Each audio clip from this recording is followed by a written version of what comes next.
Halo teman-teman semua. Jadi di sini kita mau bahas ya tentang perumusan masalah. Apa aja nih yang bakal dibahas hari ini adalah tentang cara memperoleh masalah dan juga untuk membuat dari judul serta tujuan penelitian ya. Kita mulai dulu dari masalah. Jadi apa sih ciri-ciri masalah yang baik? Itu nanti ada kita bahas.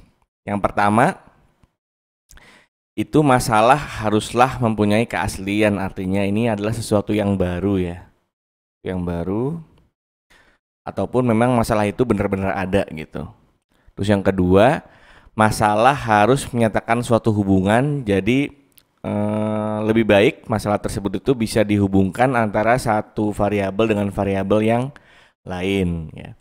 Terus yang ketiga, masalah harus merupakan hal yang penting, artinya itu ada urgensinya gitu masalah tersebut.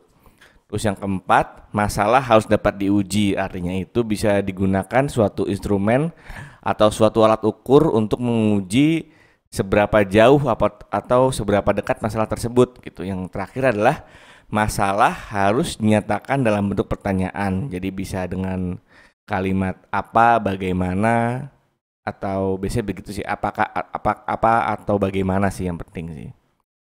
Lanjut lagi, terus masalah harus visible, artinya itu yang pertama data serta metode itu harus tersedia, jadinya kita nggak perlu nyari data atau metode lagi yang mau diukur masalahnya ya. Atau kalau data itu bisa kita udah tahu nih mau nyari data kemana gitu. Terus yang kedua, equipment artinya peralatan dan kondisi harus mengizinkan. Yang ketiga, biaya untuk memecahkan masalah harus seimbang. Yang keempat, masalah harus didukung oleh sponsor yang kuat. Artinya dana yang dibutuhkan untuk memecahkan masalah tersebut itu cukup teman-teman. Terus yang terakhir adalah tidak bertentangan dengan hukum dan adat ya. Ini yang paling penting, yang harus jadi catatan sih. Nah, tidak bertentangan dengan hukum dan adat. Lanjut lagi, masalah tersebut juga harus sesuai dengan kualifikasi si peneliti. Artinya yang pertama itu menarik bagi si peneliti, yang kedua itu masalah harus sesuai dengan kualifikasi si peneliti. Artinya sesuai dengan bidang ilmunya ya teman-teman ya. Terus bagaimana cara memperoleh masalah? Ini ada beberapa sumbernya. Sumber-sumber untuk memperoleh masalah ya yang ingin diteliti. Yang pertama itu dari pengamatan terhadap kegiatan manusia, yang kedua itu dari bacaan, terus kemudian ada analisis bidang pengetahuan, kemudian ada ulangan serta perluasan penelitian, artinya makin meluas ya penelitiannya ya, makin berkembang. Yang kelima ada dari cabang studi yang sedang dikerjakan, terus ada dari pengalaman dan juga catatan pribadi, kemudian ada praktik serta keinginan masyarakat. Kemudian ada dari bidang spesialisasi, kemudian bisa juga dari pelajaran dan mata ajaran yang sedang diikuti. Ini mirip dengan ini ya, cabang studi yang sedang dikerjakan ya, mirip nih. Kemudian ada dari pengamatan terhadap alam sekeliling, dan kemudian yang terakhir dari diskusi-diskusi ilmiah. Nah, gimana cara merumuskan masalah? Nanti ada caranya. Yang pertama itu masalah biasanya dirumuskan dalam bentuk pertanyaan ya, seperti apa, bagaimana, seperti itu. Kemudian rumusan hendaklah jelas dan padat. Kemudian berisi implikasi adanya data untuk memecahkan masalah. Jadi kemungkinan masalah ini tuh bisa dipakai gitu datanya untuk memecahkan masalah yang ada gitu. Bukan masalah sih, ada data yang dipakai untuk memecahkan masalah yang akan kita teliti ya. Kemudian rumusan masalah merupakan dasar dalam membuat hipotesis atau kesimpulan sementara ya. Ini adalah kesimpulan sementara. Kemudian masalah harus menjadi dasar bagi judul penelitian. Jadi kalau kita ngelihat atau melihat judul penelitian itu tergambar tuh masalah yang akan diteliti atau yang diteliti itu apa gitu. Lanjut lagi ke judul penelitian. Jadi judul penelitian itu merupakan cerminan dari masalah dan tujuan penelitian serta dapat memberikan gambaran penelitian ya. Jadi kalau kita melihat judul penelitian, kita udah langsung tahu tuh masalahnya apa, tujuannya apa dari penelitian yang diteliti oleh si peneliti tersebut gitu. Kita bisa lihat contohnya. Yang pertama itu, ini syarat dulu deh. Syarat pembuatan judul. Yang pertama, judul penelitian sebaiknya memberikan gambaran keseluruhan isi penelitian yang akan dilaksanakan. Ini udah jelas ya. Terus yang kedua, judul dibuat dalam kalimat sederhana, tidak terlalu panjang. Biasanya ada syaratnya atau ada sarannya. Itu kira-kira 14 sampai 16 kata ya. Boleh lebih, paling sekitar 18 juga masih boleh. Kemudian judul sebaiknya tidak menggunakan singkatan kecuali sudah baku atau sudah dikenal oleh orang awam ya. Terus yang keempat, judul sebaiknya dibuat dalam kalimat netral, tidak menggunakan kalimat tanya.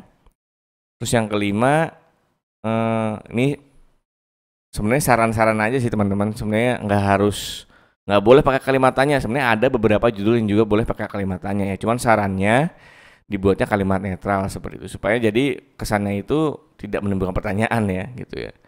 Terus yang kelima, penulisan nama tempat atau lokasi penelitian dengan mempertimbangkan tujuan penelitian dan juga lokal spesifik ya. Artinya kalau misalnya kalian mengambil suatu data di suatu rumah sakit itu perlu dituliskan judulnya kalau itu berhubungan dengan penelitian atau masalah yang kalian teliti gitu. Terus yang terakhir adalah penulisan waktu dalam judul dengan mempertimbangkan kekasan waktu dan tempat. Ini sama dengan yang nomor 5 ya. Jadi penulisan tempat, waktu itu bergantung pada apakah penelitian kalian itu spesifik pada waktu atau tempat tersebut gitu. Ini ada beberapa contoh judul penelitian yang deskriptif atau gambaran ya. Yang pertama itu ada analisis kelengkapan dokumen rekam medis, rawat inap, kasus demam berdarah, dengue. Ini dengue ya, dengue dipisah di RSUDC pada tahun 2016. Kemudian gambaran ketersediaan dokumen rekam medis di Rumah Sakit E tahun 2016. Artinya masalah tentang rekam medis ini yang diteliti oleh si peneliti itu spesifik, yaitu pada RSUD tertentu di tahun tertentu gitu. Kemudian gambaran tingkat pengetahuan pasien tentang pelaksanaan sistem rujukan pasien BPJS di Puskesmas tahun 2017. Ini sebenarnya harusnya ada ya. Kalau misalnya di Puskesmas secara umum boleh nih. Tapi kalau misalnya Puskesmasnya spesifik itu harus ditulis tempatnya. Kemudian analisis kebutuhan rak penyimpanan dan ruangan di bagian filling. Kalau misalnya dia English, jangan lupa pakai dimiringkan ya harusnya ya. Filling rawat inap RSUDA tahun 2015. Kemudian yang terakhir gambaran tingkat kepuasan pasien dalam pelayanan di bagian pendaftaran rumah sakit X tahun 2016. Ini adalah beberapa judul dan contoh dari penelitian deskriptif atau gambaran. Kemudian lanjut tentang beberapa contoh dari judul penelitian analitik. Yang pertama itu hubungan antara ketepatan penulisan diagnosis dengan keakuratan kode kasus sipoid. Kalau ini berarti secara umum ya, dia tidak disebutkan di rumah sakit mana ataupun di tahun berapa. Artinya hasil penelitian ini bisa digunakan kapan aja nih harusnya seperti itu. Kemudian perbedaan tingkat kepuasan antara pasien di Puskesmas A dan B dalam hal pelayanan. Artinya tempatnya sudah spesifik namun tahunnya itu tidak spesifik ya. Artinya bisa digunakan di tahun berapa saja namun tempatnya hanya spesifik di Puskesmas A dan B. Lanjut lagi, judulnya adalah faktor risiko terjadinya keterlambatan pelaporan di rumah sakit X. Terus kemudian ada juga faktor-faktor yang berhubungan dengan kejadian fraud di fasilitas kesehatan. Ini tadi jangan lupa kalau misalnya dia pakai kalimat bukan bahasa Indonesia ya, atau kalimat Inggris itu dimiringkan ya. Kemudian yang terakhir faktor-faktor risiko terjadinya gagal klaim BPJS. Tadi adalah beberapa judul ya, judul dari penelitian deskriptif atau gambaran maupun dari penelitian yang analitik ya. Artinya bersifat ada hubungannya gitu, biasanya hubungan, faktor-faktor seperti itu. Sekarang lanjut lagi ke latar belakang. Jadi untuk penulisan latar belakang ini ini biasanya ada di bab 1 ya teman-teman ya. Nah latar belakang ini biasanya awal dari masalah mudahnya. Kalau biasanya saya membuat itu dari masalahnya dulu. Masalahnya itu awal dari sifat global atau nasional ya. Bisa Kalau misalnya kalian sifat lokal, apa namanya, penelitiannya itu spesifik di tempat tertentu, itu kalian bisa mulai dari yang masalah dari global, misal tentang hipertensi gitu. Berarti masalah hipertensi secara global, kemudian lanjut ke secara kabupaten, kemudian baru lanjut ke kecamatan atau institusi yang ingin kalian teliti gitu. Masalahnya seperti itu. Nah, kemudian setelah kalian masuk ke masalah nih, ini coba saya turunkan dulu ya di sini, saya tulis awal dari masalah yang diteliti. Itu kalian mulai dari global, kemudian ke apa namanya, provinsi, kemudian lanjut ke kabupaten, kecamatan ataupun institusi kalian ya. Setelah kalian buat dari masalah itu, kalian tuliskan juga kira-kira penelitian sudah ada tuh apa? Nama itu state of the art ya. State of the art. Penelitian-penelitian yang sudah apa namanya, menjelaskan atau menyelesaikan masalah tersebut tuh apa gitu. Kalian terangkan misal penelitian si A pada tahun 2000 berapa, penelitian si B di tahun berapa, itu kira-kira hasilnya apa gitu setelah menyelesaikan masalah yang sama dengan kalian gitu. Itu pasti ada teman-teman, hampir tidak mungkin tidak ada ya. Kalaupun tidak ada pasti beririsan dengan penelitian lain atau masalah lain gitu. Kemudian setelah kalian tulis state of the art-nya atau penelitian-penelitian yang sudah dilakukan oleh orang lain, kalian masuk ke kekurangannya apa? Kekurangan di sini adalah kekurangan dari penelitian-penelitian orang lain tersebut gitu. Misalnya penelitian orang lain tersebut tuh belum menjelaskan tentang ini gitu, atau belum menjelaskan tentang tempat ini gitu. Nah, baru kalian masuk ke penelitian kalian ya. Penelitian yang kalian teliti. Nah, setelah masuk ke penelitian kalian tuliskan juga, jangan lupa tahapannya apa aja nih. Tahapannya apa dan kelebihannya apa dibanding penelitian yang sebelumnya gitu. Nah, kemudian terakhir boleh kalian tuliskan tentang urgensi atau harapan atau kira-kira kedepannya kalian akan melakukan apa nih setelah melakukan penelitian yang kalian lakukan sekarang gitu. Ini juga sama ya. Jadi awal dari superficial yang umum ke detail dan juga makin tajam lama-lama gitu. Lanjut lagi ke tujuan penelitian, itu biasanya ada tujuan umum dan tujuan khusus ya. Jadi tujuan penelitian merupakan arah atau acuan, nih saya garis bawahi ya, arah atau acuan suatu penelitian yang memberikan arahan bagi peneliti secara jelas apa yang akan dicapai. Jadi tujuan penelitian itu harus dirumuskan dalam bentuk pertanyaan. Maksudnya bukan harus sih, bisa dirumuskan dalam bentuk pertanyaan secara jelas dan juga terukur. Nah, tujuan penelitian pada umumnya dibedakan menjadi dua, yaitu ada tujuan umum dan juga tujuan khusus ya. Jadi tujuan umum itu secara garis besarnya dan tujuan khusus itu adalah yang lebih terperinci gitu. Ini pengertiannya, jadi tujuan umum adalah pernyataan satu tujuan dalam lingkup besar yang erat dengan pertanyaan dalam rumusan masalah. Kemudian tujuan khusus itu adalah pertanyaan tujuan dalam lingkup kecil yang merupakan turunan ya. Jadi dari tujuan umum nanti akan diturunkan atau ditajamkan lagi menjadi tujuan khusus ya.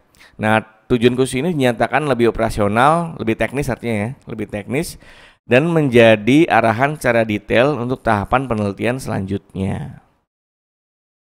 Contohnya pertama nih, di sini tujuan umumnya adalah mengetahui hasil analisis kuantitatif, kelengkapan dokumen rekam medis, rawat inap, formulir ringkasan masuk dan keluar di rumah sakit A.